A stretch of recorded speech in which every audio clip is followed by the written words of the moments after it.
Donc bonsoir tout le monde. Donc je vous propose qu'on commence. Il y a d'autres personnes qui vont arriver, ça va les faire venir. Donc je me présente, je suis Jérôme Diguet, donc je suis responsable médiation et programmation culturelle à la Cité. Donc bienvenue à la Cité des Climats et Vins de Bourgogne. Pour la table ronde du mois de mai qui est consacrée au Chardonnay, donc cépage emblématique de la Bourgogne et interprète du terroir. Après celle du Pinot Noir, on fait donc le Chardonnay. On aura un cycle comme ça de cépages. Donc aujourd'hui c'est le 23 mai, c'est le jour du Chardonnay Day. Donc le Chardonnay est à l'honneur au sein de nos 3 cités. À partir d'aujourd'hui et jusqu'à dimanche, on a un bouquet d'activités autour du Chardonnay, after work, ateliers de dégustation pour découvrir les différentes facettes et expressions du Chardonnay. D'ailleurs, on est équipé ce soir puisque c'est retransmis en direct au sein des cités à Chablis et Mâcon. C'est une première. Notre conférence, d'ailleurs, j'invite ceux qui le souhaitent à poursuivre au 4e étage, au bar Les Accords. Il y a un afterwork dédié au Chardonnay. Voilà. Donc la présentation va durer 1 heure maximum. Après, il y aura des questions-réponses et après, on vous invite à aller déguster un vin de Chardonnay du domaine Hubert Verdereau, effectivement. Ce soir, on va se projeter à l'échelle mondiale, on va resserrer la focale à la Bourgogne, on va se resituer dans une dimension historique. On parlera de la personnalité du Chardonnay, sa typicité, les sols de prédilection, ses arômes bien sûr. Et pour ça, on a le plaisir d'accueillir ce soir donc Thibaut Hubert, donc vigneron à Meursault et président de la CAVB, Emmanuel Nonin, historien médiéviste et guide conférencier, et Yves Le Fur, enseignant, chercheur et maître de conférence. Voilà. Je vais tout de suite passer la parole à Emmanuel.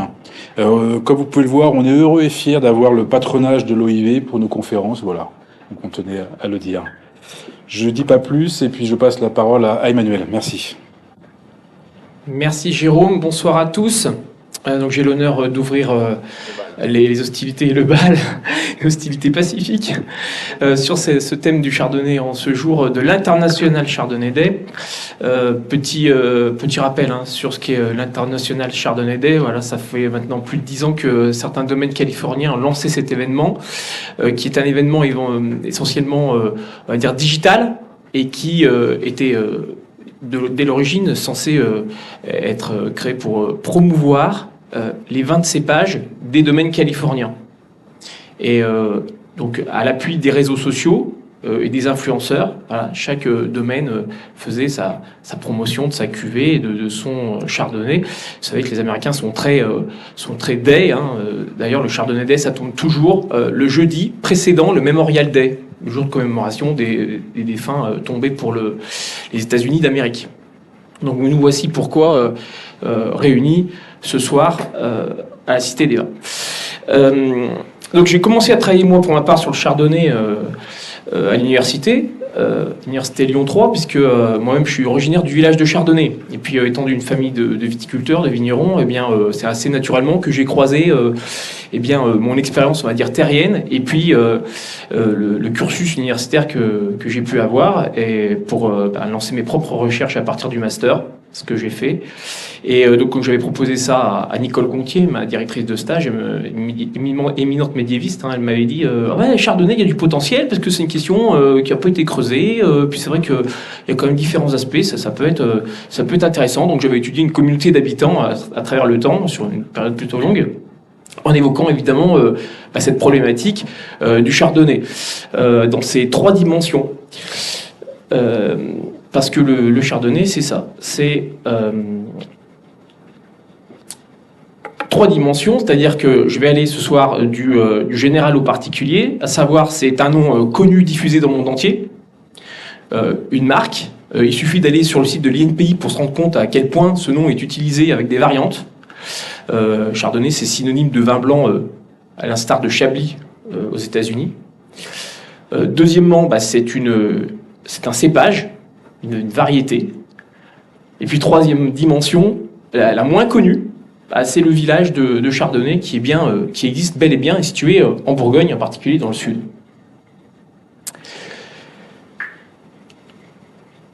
Donc Chardonnay, la question du Chardonnay, du Chardonnay, c'est une dialectique. La globalité, localité, confidentialité, universalité, standardisation, diversification. Il y a des propositions contradictoires, Et on joue avec les échelles.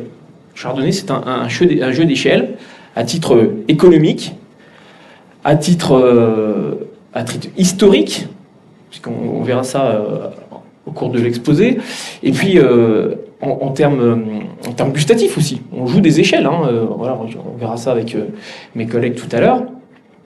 Et donc ça soulève quelques problématiques qui sont tout à fait intéressantes. Donc on part du plus connu, voilà, le chardonnay tel qu'il est évoqué dans le monde entier. Pourquoi et grâce à qui? Parce que vous savez que les Californiens en particulier, qui sont les plus gros producteurs de chardonnay, travaillent non pas sur les appellations qu'évoquera Thiébaut, mais sur le vin de cépage. Voilà. Et le vin de cépage, il faut en trouver sa source au domaine Almaden. Dès les années 50, c'est la variété, facteur de qualité, garantie de qualité, et aussi objet marketing, enfin valeur marketing, qui est mise en avant. Donc là, j'ai mis quelques exemples, vous voyez, dès les années 50, de domaines qui revendiquent ce nom de cépage. Et à ce titre, donc, le chardonnay, il est objet de la mondialisation, il est aussi vecteur, puisque une bouteille de vin, un cubi, ça peut voyager, donc ça porte le nom chardonnay dans le monde entier. Je vous mets les statistiques, parce que pour le resituer, globalement, le chardonnay, c'est bel et bien un cépage mondial. Alors, vous voyez que c'est pas le cépage le plus planté en termes de surface au monde. Le number one, donc c'est le Cabernet Sauvignon, donc c'est bel et bien un cépage rouge. Et ceci dit, le chardonnay, il est dans le top 5, puisque donc, il est 5e, et le podium étant occupé par des cépages rouges. Et l'Airain, qui est un cépage espagnol, donc lui qui est le plus planté, à peu de choses près, qui est en diminution globalement à l'échelle mondiale, mais surtout qui est planté en Espagne pour faire des vins, des produits de distillation en fait. Il est juste devant, donc 4 et 5, ce sont des cépages blancs. L'Airain est nettement en diminution. Le chardonnay, lui, par contre, il est sur un plateau depuis une quinzaine d'années, avec 200 000 hectares. Par contre, par rapport à l'Airain, qui est l'autre cépage blanc de ce palmarès, eh bien, c'est le chardonnay, lui, il est le plus répandu sur les 5 continents. Donc ça, on ne peut pas lui enlever. On ne peut pas lui enlever, c'est son mérite, et c'est sa force quelque part. Alors, pourquoi et puis où donc on a parlé déjà des États-Unis un peu en préambule. Vous voyez que près de 50% de la production mondiale de chardonnay, elle se fait en Australie et aux États-Unis. Donc la dominance d'un modèle anglo-saxon pour à la fois la production puis la consommation et les instants de consommation, elle s'explique aussi du fait qu'ils sont leaders mondiaux dans la production. Et la France fait quand même 30%, donc ce qui nous donne déjà une idée de l'origine du chardonnay. Si la France se positionne, c'est qu'il y a une raison. Donc pourquoi il y a une tel engouement pour le chardonnay? C'est-à-dire que si le chardonnay gagne les États-Unis, en particulier la Californie, il y a un mouvement inverse. Donc il gagne la Californie, on va dire, dans les années 50, essentiellement, après-guerre, puisque c'est les conséquences de la guerre qui vont faire que le chardonnay va se diffuser, parce que le personnel qui déploie le plan Marshall va s'enticher de l'art de vivre à l'européenne, et ils vont vouloir faire de même dans leur pays, aux États-Unis, notamment en apportant des cépages, par une deuxième vague, la première vague étant celle des missionnaires, et en apportant des tonneaux français et bien fabriqués en France. Et dans un mouvement inverse, la Californie, c'est la terre des tournages. Alors là, je fais référence à toutes les séries qu'on a pu connaître, ce qu'on appelle les sitcoms, les situation comedy. Donc le Prince de Bel-Air, Beverly Hills, etc. J'en ai plein en tête. De notre génération, les quarantenaires, là, on connaît ça. Dans toutes ces séries, le nom de Chardonnay est diffusé. Can I have a glass of Chardonnay? Ou alors Pinot Noir. Et ça contribue en sens inverse à faire rayonner ce nom de Chardonnay dans le monde. Donc en ce sens, il y a il y a ce jeu de balancier, objet, vecteur de la mondialisation. Donc le chardonnay en France, eh bien, number one, la Bourgogne. Alors là, j'ai des chiffres de 2010, mais on est plutôt, excusez-moi, j'ai pas remis à jour ma base de données, mais elle a assez peu évolué. Donc la Bourgogne occupe toujours, avec une progression plutôt des surfaces, le top numéro 1. Et le Languedoc-Roussillon, eh bien lui, il occupe la place numéro 2 parce qu'il s'est, vous savez, hein, le Languedoc-Roussillon a connu il y a déjà 25-30 ans une grave crise, et puis il s'était converti massivement aux cépages internationaux qui s'avérait gage de qualité. D'ailleurs, quand vous arrêtez dans les brasseries en face de la gare de Lyon, hein, quand on descend du TGV, bien souvent on a du chardonnay du Languedoc. Alors, le serveur nous dit je vous sers un verre de chardonnay, puis il ne sait même pas d'où il vient, mais il vient du Languedoc. Évidemment, la Champagne occupe la 3e place. Alors en Bourgogne justement, c'est là que le chardonnay va, on va dire, trouver toute sa complexité, où encore une fois on joue des échelles. Thibaut nous en dira quelques mots sur cette diversité des appellations, de l'appellation, on va dire, la plus diffusée, l'appellation régionale, et jusqu'à l'appellation grand cru. Donc j'ai mis un exemple, le Musigny blanc, voilà, c'est vraiment la goutte d'eau dans l'océan mondial du chardonnay. Encore une fois, jeu d'échelle.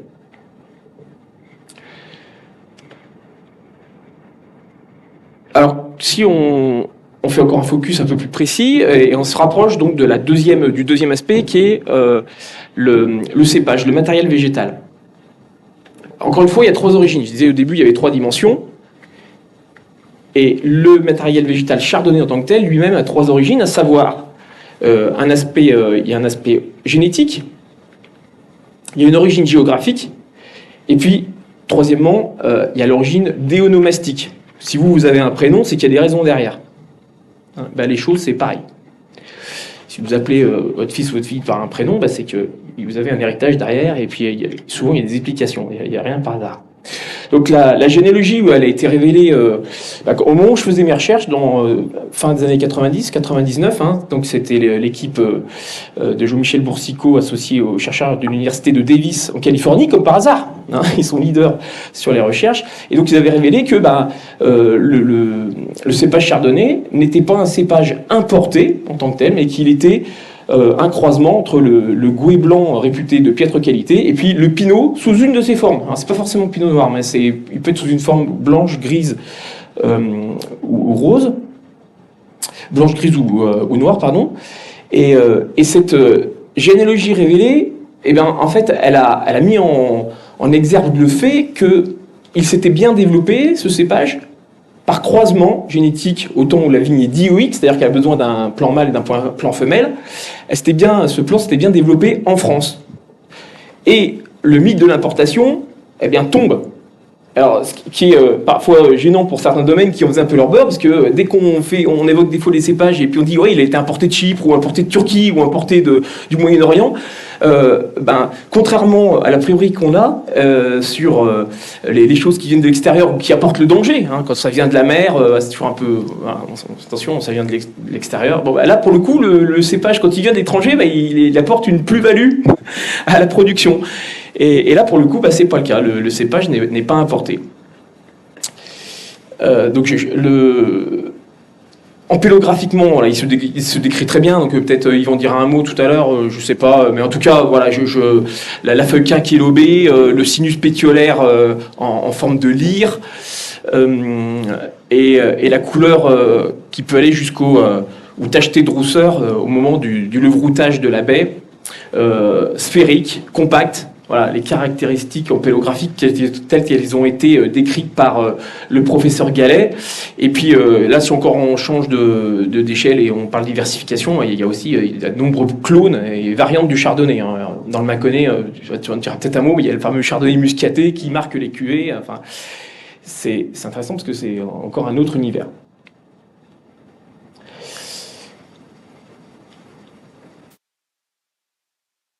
Alors... Ça veut pas... Voilà, ça y est. Voilà. Alors pour... j'en ai sauté une. Ouais, j'en ai sauté une. Voilà, pour cerner l'origine géographique, parce qu'on a parlé de la génétique. Deuxièmement, la géographie. Moi, j'avais fait quelque temps en fait un classement parmi toutes les occurrences et les synonymes qu'on pouvait trouver dans la littérature. J'ai fait un classement. J'ai fait un classement parce que selon les régions, là où il est, on va dire, le plus cité sous forme de synonyme, ou par un nom qui s'approche tel chardonnay, ben, ça donne des indices, des faisceaux d'indices sur une origine géographique de développement, d'acclimatation originelle. Alors on peut pas, alors les gens ils posent la question, on dit oui mais alors ça vient de quel village exactement? Non mais ça c'est un peu comme l'invention de l'écriture ou l'invention du papier, c'est-à-dire que les hommes ont le génie de pouvoir développer des choses en un instant T à plusieurs endroits de la planète.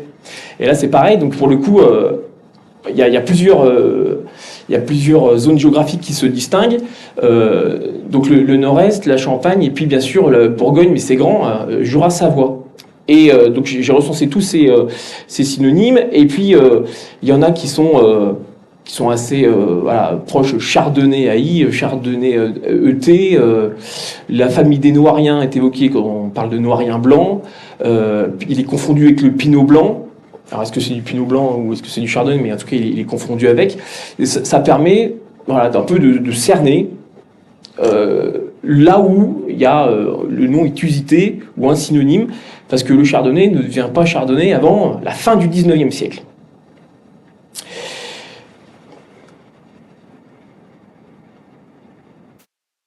Oui, je peux Ah oui, vas-y Yves, je t'en prie. Hein. Ouais. un petit mot, tu dis fin du 19e siècle, alors que le village de Chardonnay existait préalablement. Voilà, alors exactement, c'est vrai que de la poule ou de l'œuf, c'est une question, et il se trouve que le nom de Chardonnay en tant que village, lui, se fixe bien avant. Alors après, je vous la fais assez rapidement, vous avez le slide sous les yeux, des mentions avec des synonymes au début du XVIe siècle, XVIIe, et puis la plus ancienne mention du Chardonnay en Bourgogne, en France, bah, c'est Chardonnay à Saint-Sorlin. Saint-Sorlin, cette commune, vous la connaissez pas, parce qu'elle a changé de nom au début du XXe siècle, c'est La Roche-Vineuse, dans le Mâconnais. Donc 1685, c'est la plus ancienne mention du Chardonnay en Mâconnais.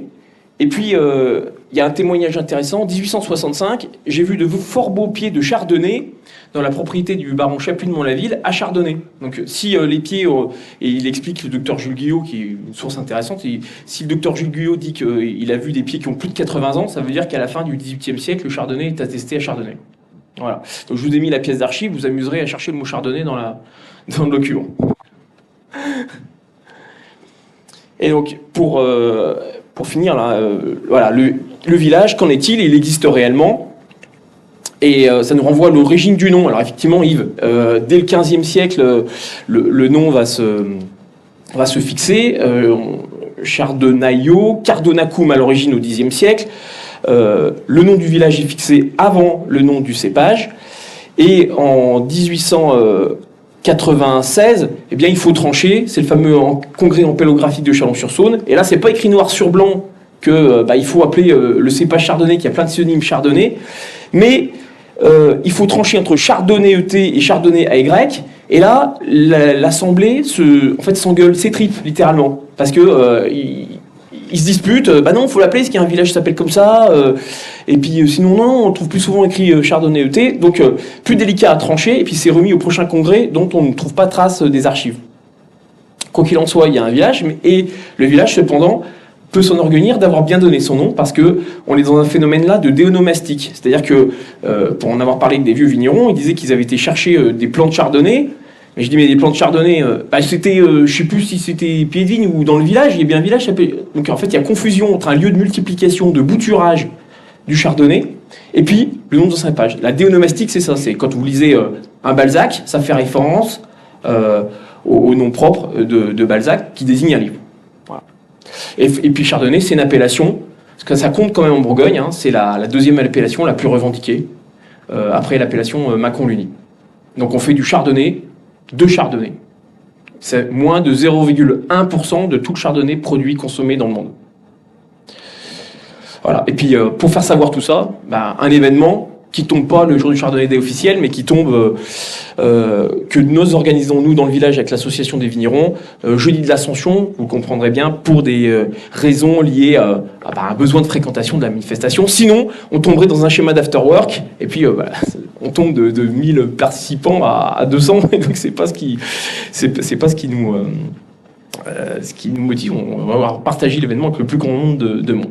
Alors pour compléter ces propos, je pense que Yves nous en touche un mot, notamment là, on a parlé des cépages, des baies. Alors qu'est-ce qu'il y a derrière exactement? Thibaut, moi, je vais faire la transition. Je vais être beaucoup plus simple.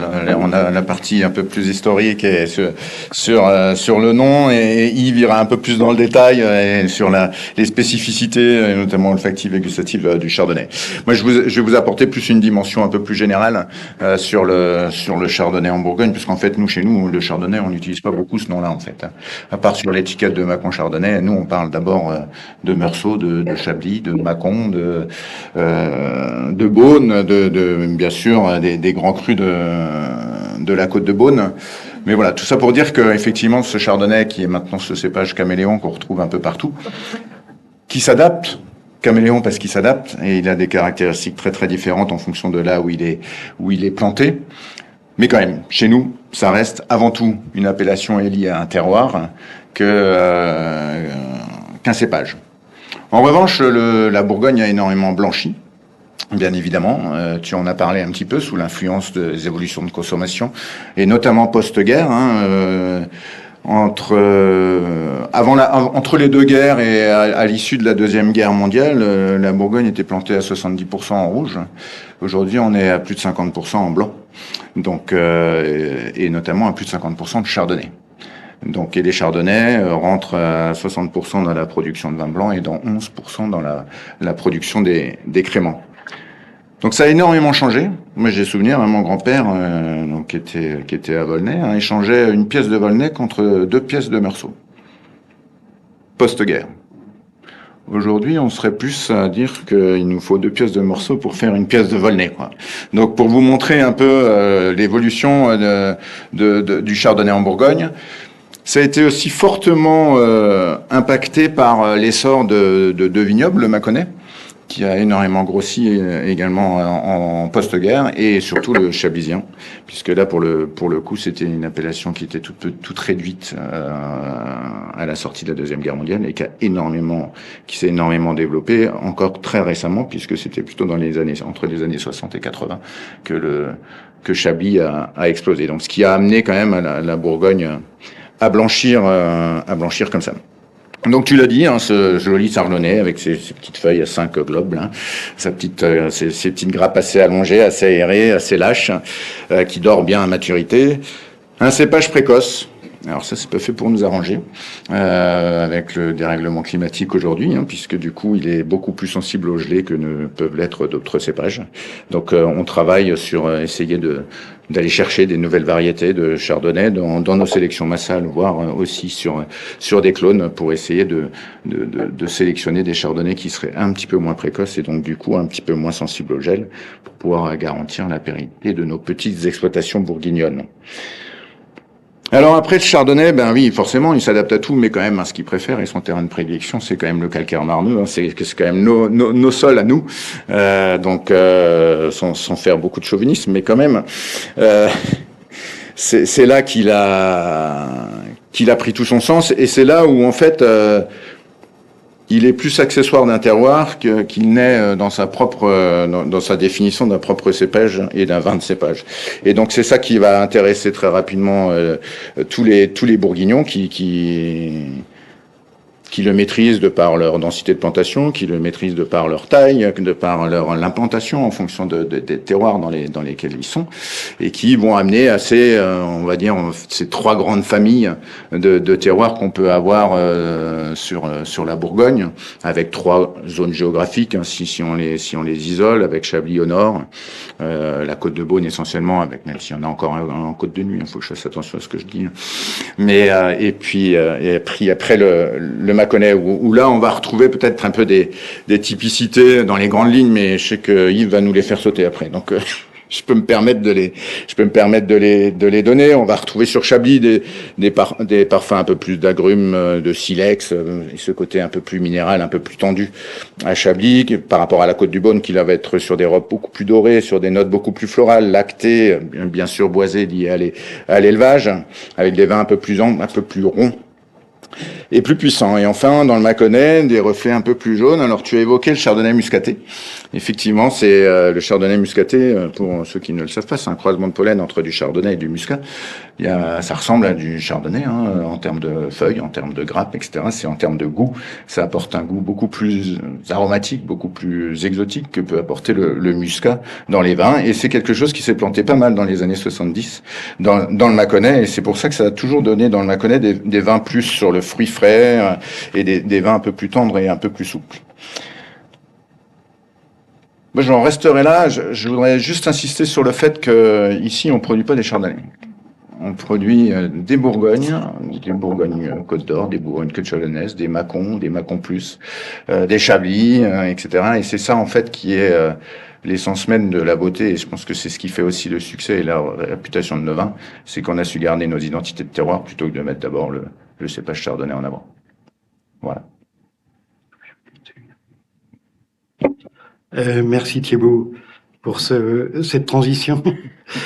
Oui, effectivement, moi je suis là aussi pour vous apporter en quelque sorte un peu mon regard de scientifique sur les vins de Chardonnay. Pour rien vous cacher, je crois que je peux dire aujourd'hui que les vins de Chardonnay m'ont quasiment accompagné durant toute ma carrière scientifique. Donc du coup, j'ai dû faire des choix pour ce soir, et vous allez voir par quoi je souhaite commencer. Alors peut-être bousculer, on va dire schématiquement, des idées reçues. Si on peut voir la diapo. Ah oui, alors c'est celle-là. Voilà. C'est moi qui suis maître du diaporama. Voilà. Très bien. Donc, comme vous le voyez, moi, je suis enseignant-chercheur à l'Institut Agro-Dijon, donc une école d'ingénieurs qui est basée à Dijon, et j'exerce mon activité de chercheur dans une structure qui s'appelle le Centre des sciences du goût et de l'alimentation. Donc, tout cela à Dijon. Donc, l'idée première que je veux développer ce soir, ça va faire écho, en fait, à ce que vient de dire Emmanuel, mais par une autre porte d'entrée. C'est, on vient de l'évoquer aussi avec Thibaut, ce qu'on appelle la mesure de typicité. Alors c'est un peu un grand mot, comment on fait, à qui on s'adresse, etc. Quelle méthode on adopte. En tout cas, moi je l'ai appelé mesure d'exemplarité, vous allez comprendre pourquoi, mais c'est schématiquement la même chose. On s'est, j'ai envie de dire, presque amusé à confronter, vous le voyez, des vins donc issus du cépage chardonnay avec des vins issus d'autres cépages blancs. Donc là, vous voyez qu'on n'est plus du tout à l'échelle des terroirs. On est là à une échelle vraiment supraliminaire, une supracatégorie à l'échelle des origines variétales. Pour tout vous dire, les vins de Chardonnay qu'on a réunis là pour cette étude n'étaient pas exclusivement tous de Bourgogne. Il y a aussi du Chardonnay, on l'a vu avec Emmanuel, qui sont évidemment produits en dehors de la Bourgogne. Pour autant, on avait quand même choisi des critères de sélection qui sont indiqués là entre parenthèses. Donc, il s'agissait tous de vins français issus de cépages purs, donc 100%. Pas d'assemblage, en d'autres termes, des vins jeunes avec, vous voyez, 1 à 3 ans d'évolution, et puis bien sûr secs et tranquilles. Bon, les vins de Chardonnay étaient là, mais nous avions aussi la volonté, je vous l'ai dit, de confronter ces vins de Chardonnay avec des vins issus d'autres cépages blancs. Alors, parmi les autres cépages blancs qu'on a choisi d'étudier, là, on avait le Chenin, grand cépage du Val-de-Loire, évidemment, s'il en est. On avait la Marsanne, donc là, on convoquait la vallée du Rhône. On avait... Je suis nantais d'origine, donc vous voyez, ça faisait allusion à cela. On avait aussi convoqué des vins de Melon de Bourgogne, donc issus du pays nantais, évidemment, notamment pour le muscadet, des pinots blancs, et notamment des pinots blancs d'Alsace, donc vous voyez qu'on s'est voyagé, du Sauvignon blanc plutôt du sud-ouest, Et du sylvaner, bon, voilà, je vous ferai pas l'affront de vous dire d'où il vient. Le sylvaner, d'ailleurs, dont on parle de plus en plus aujourd'hui, comme il est question de la ligoter ici en Bourgogne.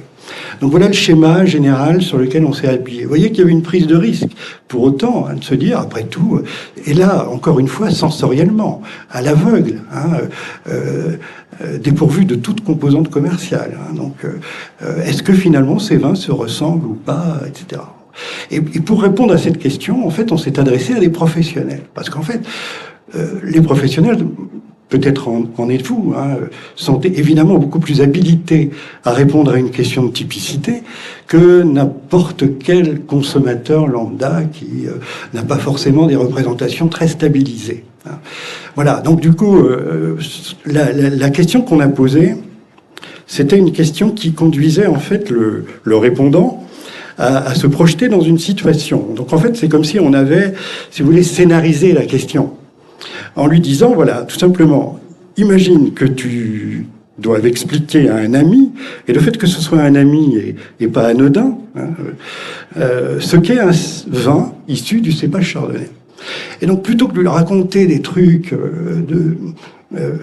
qui passent par les arômes, qui passent par l'ampélographie, qui passent par tout ça, qui risquerait finalement de perdre cet ami dans la description, on lui proposait à ce dégustateur de tout simplement lui faire déguster un vin en lui disant « fais-moi confiance, moi je sais parce que je suis professionnel, j'ai une expérience acquise de par mon parcours évidemment professionnel et fais-moi confiance, je vais te trouver un vin qui exprime, selon moi, au plus haut degré, les traits et les caractéristiques des vins de Chardonnay.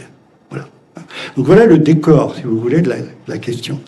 Et donc pour chaque vin qui était présenté, et puis vous allez voir que des vins, il y en avait quand même un certain nombre, il y en avait schématiquement une petite cinquantaine, eh bien on demandait finalement aux répondants de répondre à la véritable question, une fois le décor posé, considérez-vous que ce vin est, selon vous, encore une fois, un bon exemple ou éventuellement un mauvais exemple pour justement expliquer à votre ami ce qu'est un vin issu de cépage chardonnay. Voilà, c'est très simple au fond et c'est une approche très globale. On n'est pas là dans la description de notes vanillées, de fleurs blanches, etc., etc. Encore une fois, c'est ce qu'on appelle une approche holistique, donc tout à fait globale. Et voilà ce à quoi on est arrivé. Alors, bon, oui, petite parenthèse sur la réponse. Et vous voyez, la réponse, elle est simple aussi à donner. Donc c'est une échelle linéaire, voilà, une ligne horizontale sur laquelle on place un curseur. Et ça pour chaque vin. Et pour chaque individu, évidemment.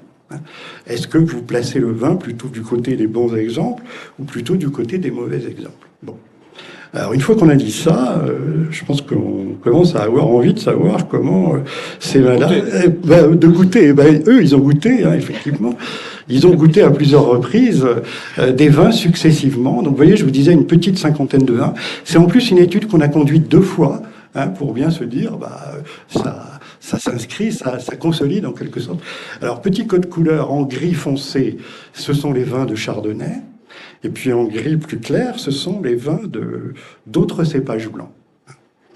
Et vous voyez que, alors il y a d'un côté, c'est borné évidemment, c'est bipolarisé si vous voulez. D'un côté, vous avez les bons exemples, et puis de l'autre côté, dans les 2 cas, vous avez les mauvais exemples. Alors schématiquement, les vins se répartissent évidemment sur cette échelle d'exemplarité, et l'idée, c'était de se dire, on croisait les doigts en se disant, on espère que ça va un peu blanchir du côté de la gauche. Alors, c'est pas faux, c'est même plutôt le cas. On voit qu'effectivement, les noms chardonnays, que ce soit pour la première comme pour la deuxième étude, sont schématiquement plutôt sur la gauche. Mais il y a quand même des confusions. Et encore une fois, je vous dis, on se place à un niveau très haut, là, très très haut. Ce qui, on a toujours dit que la dégustation, l'évaluation sensorielle, c'était une école d'humilité. Et encore une fois, je vous dis, on s'adresse là à des professionnels qui, en l'occurrence, étaient des professionnels bourguignons et qui reconnaissent, au travers de ces résultats, que des confusions sont possibles. Alors, quelle confusion y a-t-il ? Bon, là, je rentre un peu dans le détail. Sur ce graphique-là, on ne le voit pas, mais je pense qu'on va le voir. Voilà. Alors, nous, c'est ce qu'on appelle scientifiquement un très beau gradient d'exemplarité, hein, cette bipolarisation. Et puis j'attire votre attention du côté des bons exemples, hein, souvenez-vous de ces deux échelles d'exemplarité, des confusions qui existent réellement de manière plus robuste, plus fréquente, hein, en l'occurrence sur les deux manipulations, entre le chardonnay, entre le melon de Bourgogne et entre la ligotée, et on va revenir effectivement sur ces trois cépages-là.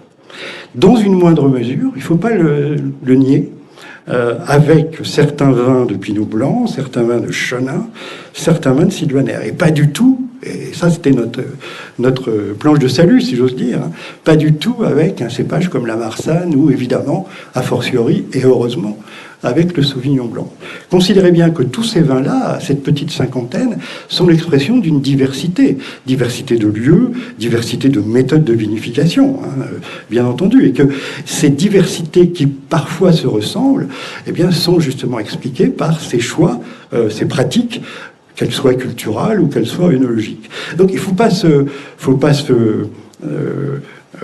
s'inquiéter en quelque sorte de cela, d'autant moins que vous le voyez, et donc Emmanuel vient, c'est pour ça que je boucle la boucle, Emmanuel vient de l'évoquer, il y a des parentés génétiques, hein, notamment justement entre les vins pour lesquels les confusions sont les plus fréquentes, donc notamment le chardonnay, notamment le melon et notamment la ligotée, qui sont, alors, moi je suis pas empélographe, mais vous voyez, c'est très documenté, on parlait de Boursicot tout à l'heure, c'est très documenté, c'est très connu, hein, on est dans la famille des Noiriens, et schématiquement, ces trois cépages-là sont des cousins germains.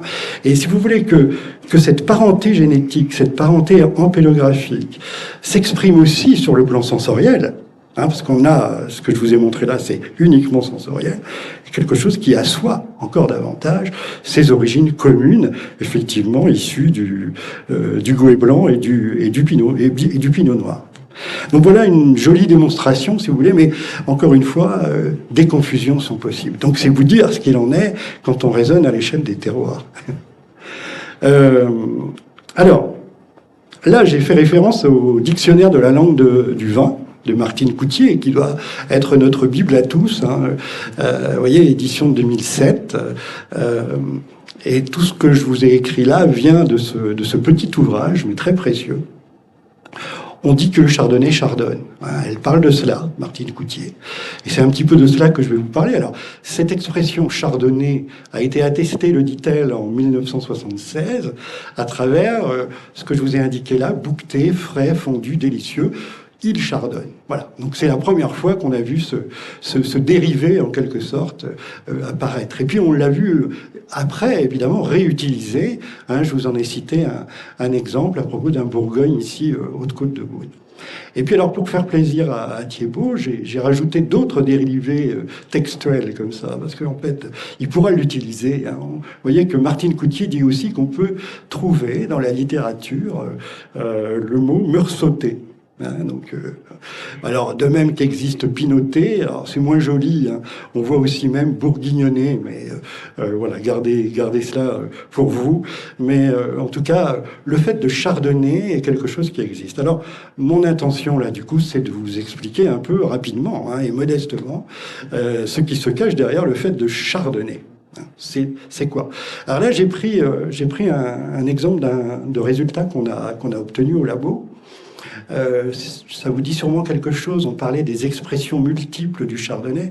Vous savez que dans la décennie 90, début 2000, la Bourgogne a connu une problématique qu'on a appelée l'oxydation prématurée. On est sorti de cette mauvaise posture. Mais en tout cas, à l'époque, nous, on y a travaillé sur ce sujet-là, hein, aussi. C'est pour ça que j'ai fait des choix. Et vous voyez qu'en haut, à gauche, hein, du graphique, eh bien, on retrouve en quelque sorte les racines descriptives, en quelque sorte, des vins de chardonnay. Donc, ça rejoint un peu ce qu'on vient de dire, hein. Fruits blancs, fruits jaunes. Vous voyez, je suis bien en haut à gauche, hein, c'est le point de départ.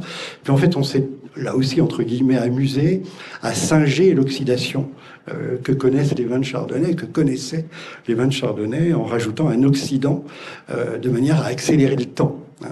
Et on voit en quelque sorte des trajectoires différentes, hein, selon les vins en question. Mais tous ou presque, enfin en tout cas une partie d'entre eux, vous voyez, répondaient au descriptif habituellement connu des vins de Chardonnay, donc non oxydés, décrits par fruits blancs, fruits jaunes, agrumes, floral, éventuellement grillés, boisés, si un élevage en fût est passé par là, etc.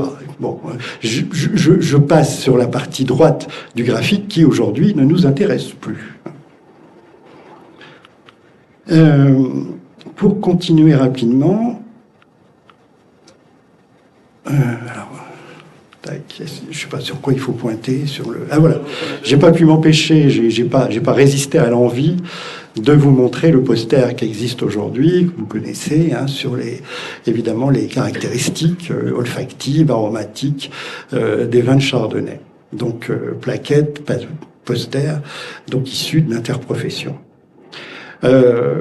Pour aller plus loin, je reviens à mon fameux continuum de tout à l'heure. Vous voyez que là, ça devient beaucoup plus parlant quand je fais ça. C'est-à-dire que j'enlève la partie centrale, qui est finalement la partie pour laquelle les dégustateurs professionnels se sont pas positionnés, ni bon ni mauvais exemple.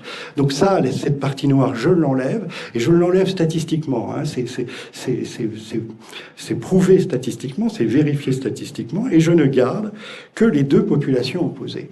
Donc d'un côté, les bons exemples, et là, vous voyez que du côté des bons exemples, on a quand même plutôt du gris foncé, hein, c'est rassurant, et puis du côté des mauvais exemples, on a plutôt du gris clair. Hein. Je vous rappelle des vins issus d'autres cépages que le chardonnay.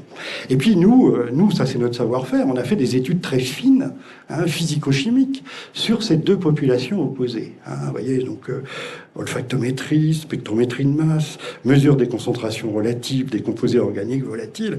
Enfin bref, on a essayé de déchiffrer ce qui faisait la différence entre ces deux populations de vins, que ce soit d'ailleurs des chardonnays ou des non-chardonnays d'un côté, et des chardonnays ou des non-chardonnays de l'autre côté, hein, parce que les deux existaient pour autant, hein, au travers des origines melon et aligoté dont je vous ai parlé tout à l'heure.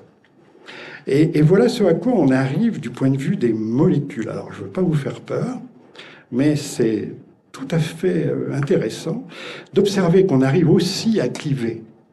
Vous voyez, au travers de l'ensemble des molécules qu'on a dosées, identifiées, repérées, on arrive à cliver les bons exemples de chardonnay d'un côté et les mauvais exemples de chardonnay de l'autre côté. Et que ce clivage-là, qui existe sensoriellement, existe aussi sur le plan physico-chimique, du point de vue de l'analyse très fine des composés organiques volatiles. C'est extrêmement intéressant. Et alors, quand on projette là-dessus, sur ce graphique-là, donc là, j'ai fait deux graphiques, mais faites-moi confiance, croyez-moi, c'est la même origine, la même source, mais je vais projeter maintenant les vins dont je vous ai parlé, donc les deux populations opposées.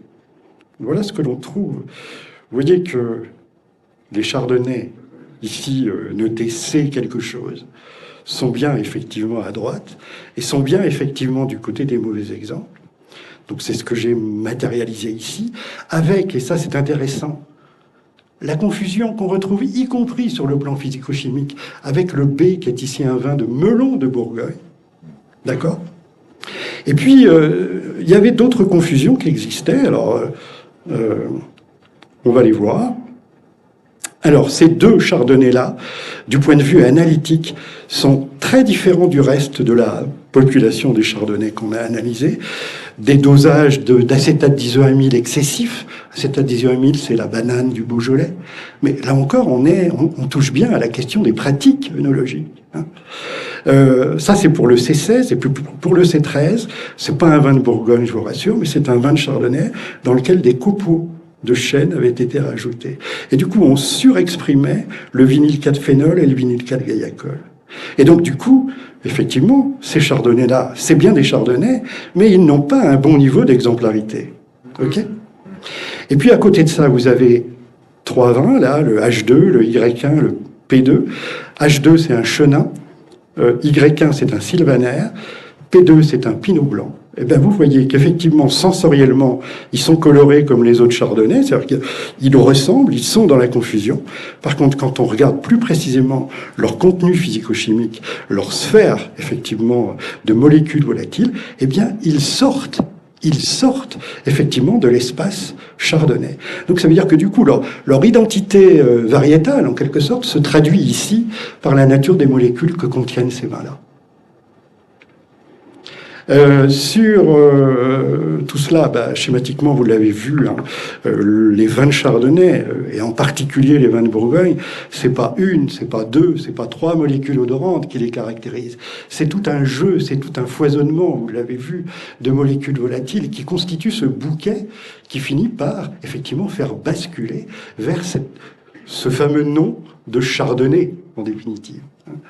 Et c'est parce qu'il y a aussi ce foisonnement, ce jeu multiple de molécules volatiles contenues dans les vins de Chardonnay qu'existent justement toutes ces expressions différentes, qu'existe cette flexibilité, cette adaptabilité qu'on connaît évidemment à l'égard du vin de Chardonnay. Et c'est une des raisons pour lesquelles ce cépage-là a de beaux jours devant lui et existe à travers le monde.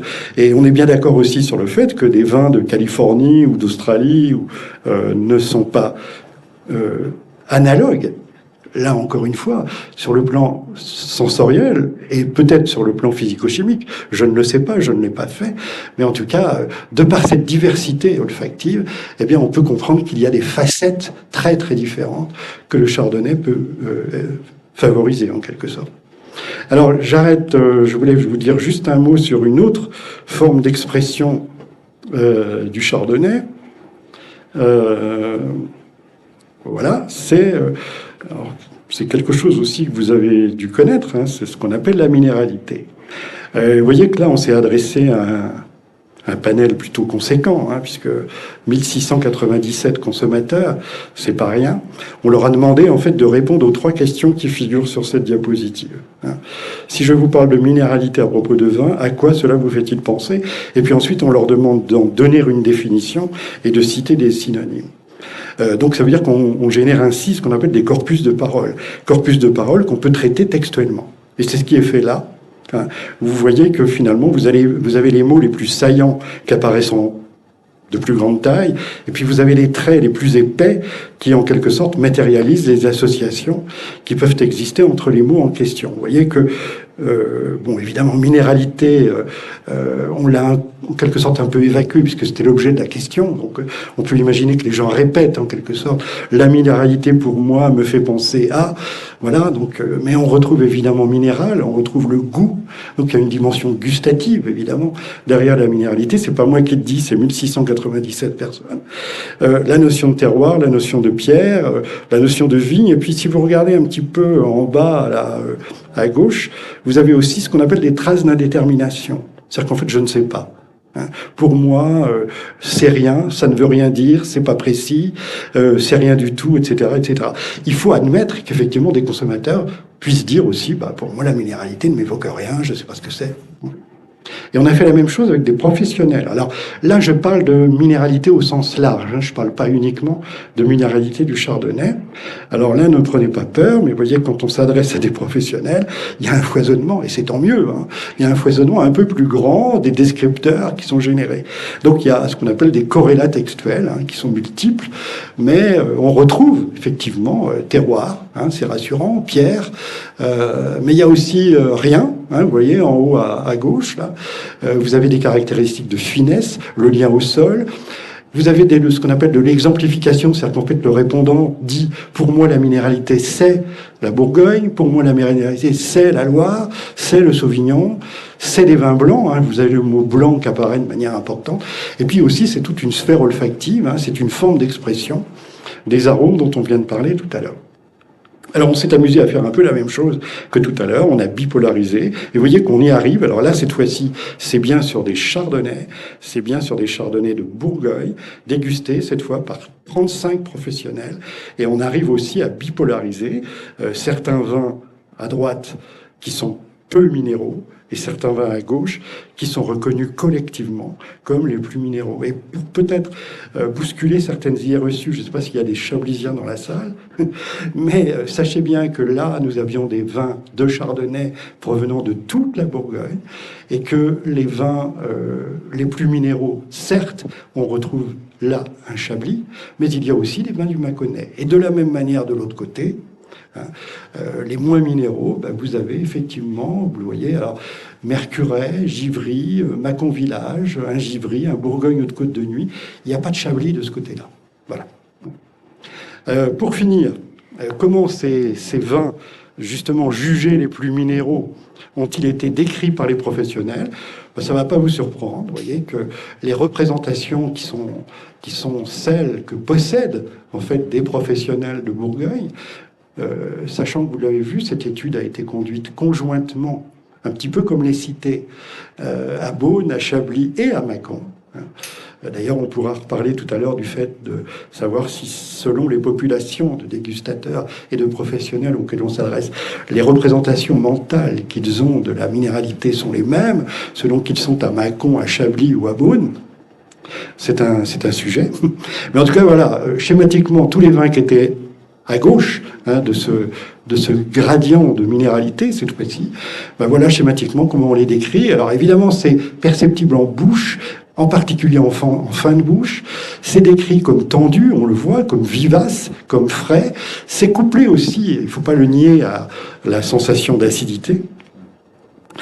Il y a un lien avec la pureté, peut-être même parfois avec l'austérité, mais en tout cas de la complexité, de l'équilibre et de la longueur, des sensations tactiles, donc tout ça c'est en bouche, c'est pas du tout olfactif, de la salinité, ça c'est en bouche aussi, moi qui suis sensorialiste, j'en témoigne, et puis ce qui est très très très bien, ce que je trouve très bien, c'est très illustratif, c'est très parlant, c'est cette sorte de salivation qu'on a en fin de bouche. Et puis le fait que finalement ce vin-là, qui présente cette minéralité, est un vin dont on ne se lasse pas, qu'on boit et qu'on a envie de continuer à boire. Finesse, élégance, et puis quand même, vous voyez, tout un spectre là d'aromatiques autour des pierres, de la terre, de la roche, etc. Comme si l'on suçait un caillou, voilà, c'est très imagé, auquel s'ajoutent des arômes iodés. Quant à l'exemplification, sans surprise, les répondants parlent d'un vin blanc sec et, en l'occurrence, d'un Chablis. Voilà, j'en finis là ma présentation et je pense qu'on est tous les trois tout à fait disponibles, si le temps le permet, pour quelques questions de votre part. Le temps le permet, effectivement, avant d'aller déguster un verre de vin blanc. Merci en tout cas pour vos interventions, présentations, merci. Et je me tourne, est-ce qu'il y a des questions dans la salle? Je crois qu'il y avait une main. Inès, mais non, c'est une photo. Oui. Juste, Chardonnay était un cépage local, n'a pas été importé. Et qu'en est-il du Chardonnay américain? Donc le chardonnay, donc cépage local, voilà. Donc il est le fruit d'un croisement génétique et les villages d'acclimatation cités par les auteurs, notamment au XIXe siècle, sont les suivants. D'ailleurs, Chablis, le village de Meursault, Jules Laval note que il y a plus, c'est le seul village qui fait plus de chardonnay que de pinot en 1800, je sais pas combien il écrit. Meursault et le Montrachet, ce que les auteurs appellent le filon fuisséen. Alors, le filon fuisséen, alors quand il y en a un filon, c'est que en fait il y a une océan de gamay et puis qu'il y a un filon blanc, alors le filon fuisséen. Et puis à Chardonnay en 1830, les vins blancs sont estimés. Donc si les vins blancs sont estimés, est-ce que les commentateurs le notent, c'est que ça doit être assez rare qu'il y ait des vins blancs, en l'occurrence c'est à Chardonnay. Donc on peut identifier de l'acclimatation. Et qu'en est-il aux États-Unis? Donc les États-Unis sont un pays du Nouveau Monde, et à ce titre c'est un monde à conquérir pour le christianisme. Et donc dans la foulée de la conquête des États-Unis, il va de soi que ce sont les missionnaires européens qui emmènent du matériel végétal. Alors c'est pas seulement de la vigne, mais il y a aussi des arbres fruitiers. Il y a un échange sur l'Atlantique. Donc il naît le chardonnay américain, bien un chardonnay européen, même si depuis la crise phylloxérique, les plants viennent des États-Unis, notamment du Canada. Donc j'ai répondu à votre question ou Est-ce à dire que le chardonnay de Bourgogne est implanté? Alors oui, tout à fait. Le chardonnay tout à fait. Oui. Ça c'est juste. C'est exact. C'est exact puisque la vigne était présente à l'état sauvage aux États-Unis, la domestification se fait à l'initiative des Européens et donc par importation. Et comme je disais tout à l'heure, par un mouvement inverse, voilà, les producteurs et les consommateurs nous renvoient via des canaux qui sont, je parlais des Situation Comedy tout à l'heure et des séries américaines, et désormais par les réseaux sociaux, nous renvoie voilà, un chardonnay qui, une question pour Yves Le Fur, moi j'avais, c'est qu'il y a l'aspect sociologique derrière. C'est-à-dire, si on demande à des Américains, voilà. Non mais je veux dire, si on fait le test avec des Américains, c'est sûrement très intéressant. Absolument. Et une question pour Thibaut, c'est-à-dire que est-ce que tu as senti toi que eu égard à la plasticité du chardonnay que tu avais évoqué en termes d'œnologie, est-ce que tu as senti que dans les années 80, où c'est vraiment le commerce du vin qui se mondialise, est-ce que tu as senti que les producteurs de Bourgogne, en fait, avaient cédé aux sirènes du goût américain, comme on dirait full-bodied, quoi. Alors, je sais pas. Parce que, voilà, c'était des critiques, enfin, des commentaires qu'on avait entre dégustateurs, producteurs, voilà, est-ce qu'il faut plutôt arrondir et boiser ses vins, enfin, je sais pas, Moi, j'étais petit à l'époque. Mais, alors, effectivement, il y a une période, mais je suis pas sûr que ça se limite au chardonnay, cette période qui était de l'explosion des vins de Bourgogne sur le marché des États-Unis, qui était très friand de vins plutôt poussés à l'extrême en termes d'élevage sous bois, etc. Ça n'a pas duré très longtemps, en fait. Heureusement d'ailleurs, parce que je pense que c'est pas la voie de la Bourgogne d'aller dans ce type d'élevage. Mais oui, on a à un moment donné peut-être écouté ces sirènes, mais en fait on se reconnaissait pas forcément au travers de ces vins. Donc ça n'a pas duré très longtemps. Ouais, si vous avez regardé Mondovino, vous vous souvenez sûrement de ce film-là de Jonathan Nociter.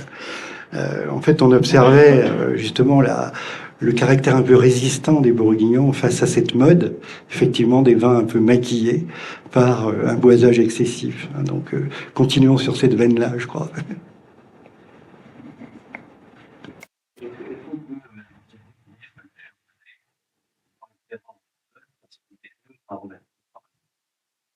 À s'adapter à tous les terroirs et à ces variés bourguignons, qu'à ce titre, il est capable d'exprimer les terroirs immédiatement, plus facilement qu'un agriculteur, ou même qu'un pinot nouveau. Alors moi, je pense qu'il est surtout pas neutre aromatiquement.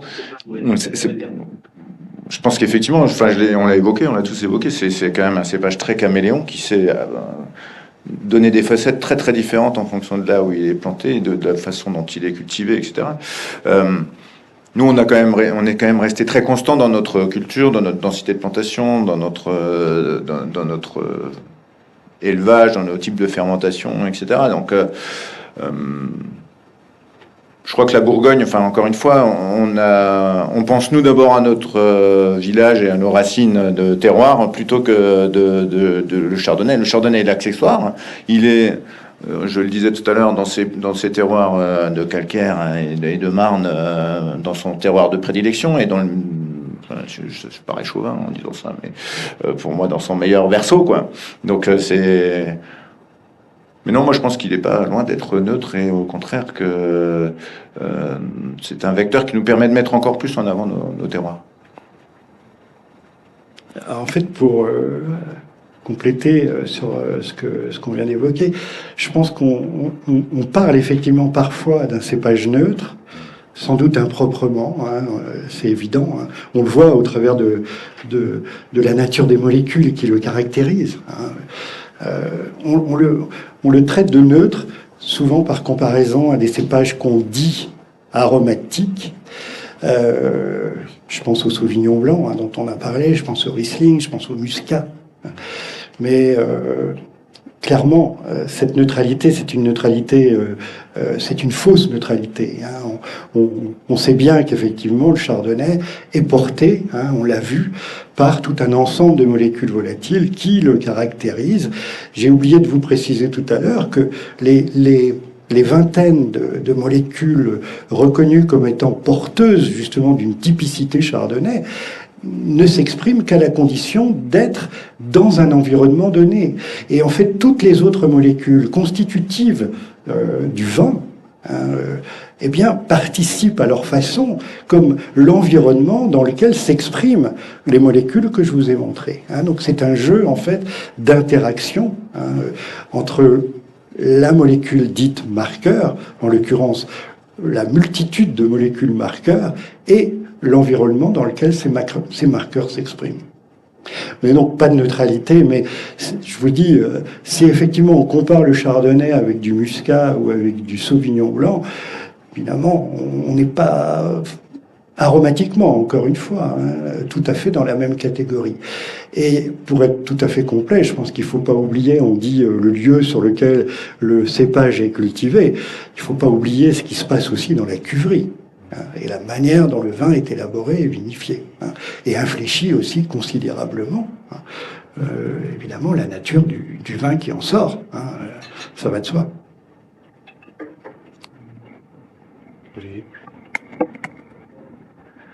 Oui, bonsoir. Peut-être une question par rapport aux tendances, finalement. On le sait, vous l'avez dit, il y a le terroir, il y a le travail du vigneron, il y a aussi l'évolution climatique. Est-ce qu'on doit s'attendre à des évolutions dans les vins qu'on va goûter, en particulier des chardonnays de Bourgogne? On l'a déjà, l'évolution, c'est clair, qu'on ne produit pas les mêmes vins blancs qu'on produisait il y a encore 20 ans, ne serait-ce que 20 ans. Ça évolue beaucoup, le dérèglement climatique y est pour beaucoup. Alors, si on entend par évolution une transformation de l'encépagement de la Bourgogne, là vous avez devant vous un prêcheur du nom. On a largement de quoi faire. On a depuis plusieurs générations eu la chance d'avoir des professionnels qui se sont engagés à mettre des choses dans des conservatoires et du matériel végétal dans des conservatoires qu'on a entretenu et qu'on est en train de caractériser depuis plusieurs années maintenant pour essayer d'identifier des lignées de chardonnay, de pinot noir, de gamay, d'aligoté qui pourraient être plus intéressantes que ce qu'on a pu mettre quand on a renouvelé le vignoble post-guerre. Donc, pas d'évolution pour moi vraiment dans cette typicité des vins blancs de Bourgogne avec cette base de chardonnay et d'aligoté. Après, il y a énormément de changements en termes de méthode culturelle. Enfin, ça, tout le monde a pu le constater quand on jette un œil au vignoble bourguignon. Il a énormément changé dans ces 20 dernières années. Que ce soit en termes d'entretien des sols, de hauteur de canopée, il y a énormément de choses qui évoluent aujourd'hui. La date de vendange, ne l'oublions pas, la date de vendange reste quand même déterminante et de trouver cet équilibre de juste maturité entre le niveau de sucre, mais aussi cette acidité qui est quand même très très très importante dans un équilibre de vin et notamment dans un équilibre de vin blanc. Donc tout ça, je vois beaucoup plus de professionnalisme, d'évolution technique et d'adaptation peut-être de notre matériel végétal en allant chercher des choses qu'on sait faire et qu'on maîtrise et qu'on a déjà mis à l'abri que de faire venir d'autres cépages en Bourgogne. On pourrait faire venir le cépage chardonnay des États-Unis, un retour Berkel pour le chardonnay. Faut qu'on le teste quand même avant.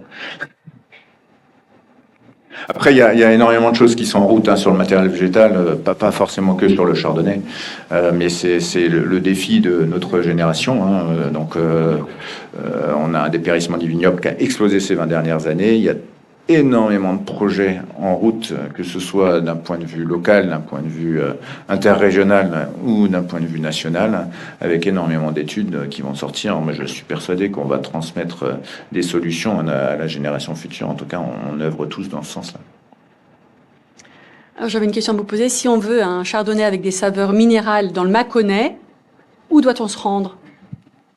Alors, le local de l'étape. Voilà. Il y a quelques coins quand même où il y a du caillou. Cherchez les cailloux et vous allez en trouver au pied des roches, au pied de la roche lumineuse, au pied de la roche de Vergisson. Voilà.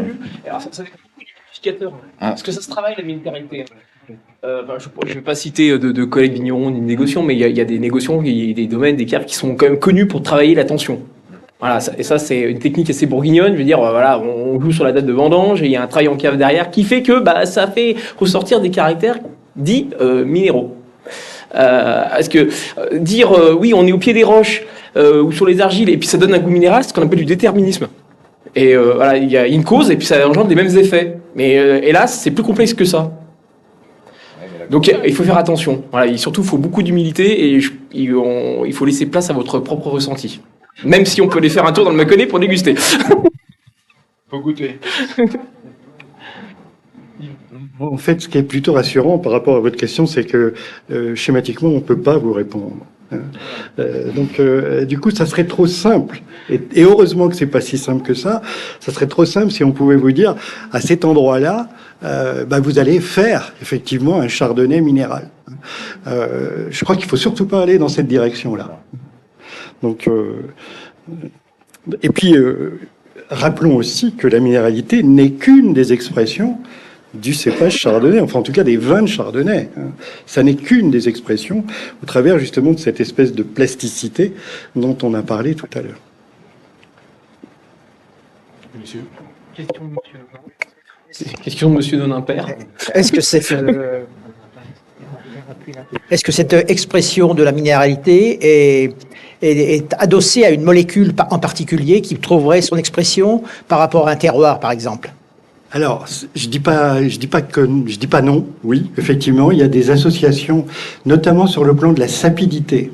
Donc des molécules fixes et non pas des molécules volatiles, qui sont justement en partie porteuses de cette minéralité. Vous avez vu, la minéralité, elle marche sur deux pieds. Il y a le goût, enfin la bouche, et puis le nez. L'une et l'autre n'allons pas forcément systématiquement dans la même direction. Donc s'il y a des molécules qui justement sont peut-être porteuses de minéralité, c'est notamment plutôt sur le plan des molécules non volatiles. Et notamment, on a fait des ionogrammes sur les vins en question, et on peut effectivement commencer à pointer des différences. On parlait de méthode de vinification, l'utilisation des sulfites, et l'apport que l'on fait selon la vinification qu'on choisit de faire, participe aussi à cette sensation, à cette perception, à cette tension. Je sais pas, goûter des vins nature, je suis pas sûr que vous ayez beaucoup de minéralité dans ces vins-là. Et je prends pas parti en disant ça, pas du tout. J'espère avoir répondu à votre question. Merci. Écoutez, je vous propose qu'on poursuive d'ailleurs l'échange avec un verre de vin ensemble, dans la salle à côté. Voilà, merci. Je vais peut-être juste en parler du vin. Oui, mais vous... Parce que moi, je vais malheureusement pas trop traîner, mais donc je vous ai amené un Mercuret premier cru en blanc, je me suis pas trompé. Dans le lieu-dit les Combins, donc... Mercuret, quand même, une des plus grosses appellations de la Bourgogne en termes de surface, et notamment peut-être la plus grosse en termes de production de vin rouge. Mais il y a quand même, et ça montre bien aussi un peu le blanchiment de la Bourgogne, il y a maintenant à peu près une quinzaine de % de la surface de Mercuret qui est plantée en blanc et en chardonnay. Donc, et les Combins, c'est un terroir de Mercuret, pour ceux qui connaissent, qui est, quand vous rentrez à Mercuret, vous remontez sur la droite après le feu vers l'église de Mercuret, et là c'est sur la droite de l'église, et là vous avez les Combins. Donc c'est des expositions très sud, mais quand même sur des terroirs avec beaucoup de calcaire et beaucoup de cailloux. Donc vous verrez, c'est un 2022 que j'ai mis en bouteille en novembre dernier, donc avec une fermentation et un élevage en bois, 100%, mais dans des gros fûts, et un fût de 500 litres et de 350 litres. Donc voilà, je vous laisserai apprécier s'il est minéral ou pas. Merci.